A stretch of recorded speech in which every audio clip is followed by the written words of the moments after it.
అసలు మోడీది డిక్టేటర్‌షిప్పా అనే ఆరోపణలు ఇండియాలో మొదలయ్యాయి. బీజేపీయేతర రాష్ట్రాలు ఇక నష్టపోవాల్సిందేనా ఇలాంటి వార్తలు గత కొన్ని రోజులుగా మనం వింటున్నాం. వీటన్నింటికి కారణం బడ్జెట్ 2024. అసలు బడ్జెట్ పంపకాలలో తెలంగాణ అనే పేరే వినబడలేదు. ఒక తెలంగాణనే కాకుండా ఏ ఏ రాష్ట్రాల్లో అయితే బీజేపీయేతర పాలన కొనసాగుతుందో ఆ రాష్ట్రాలు ఏమాత్రం కూడా పట్టించుకోలేదు. ద హిందూ న్యూస్ పేపర్ వాళ్ళు వేసిన బడ్జెట్‌కి సంబంధించిన ఈ ఆర్టికల్‌ని మీరు గమనించండి. ఈ న్యూస్లో క్లుప్తంగా అర్థమవుతుంది బడ్జెట్ అనేది ఏ విధంగా డిస్ట్రిబ్యూట్ చేశారు అనేది. అయితే బడ్జెట్పై రాహుల్ గాంధీ గారు ఈ విధంగా ట్వీట్ చేశారు.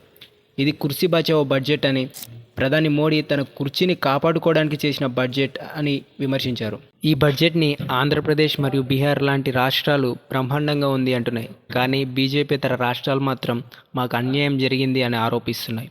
అంతేందుకు మన తెలంగాణ స్టేట్లోనే అధికార మరియు ప్రతిపక్ష పార్టీలు ఏకమై బడ్జెట్ విషయంలో మా రాష్ట్రానికి అన్యాయం జరిగిందని, కేంద్ర బడ్జెట్ని మళ్ళీ సవరించాలని అసెంబ్లీలో తీర్మానం చేశారు.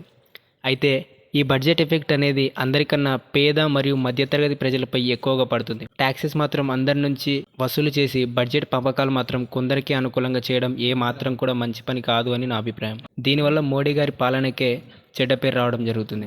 గైస్, వీడియో నచ్చితే లైక్ చేయండి. ఇలాంటి మరిన్ని లేటెస్ట్ అప్డేట్స్ కోసం మన ఛానల్కి సబ్స్క్రైబ్ అయ్యి పక్కనే ఉన్న బెల్ ఐకాన్ని క్లిక్ చేయండి.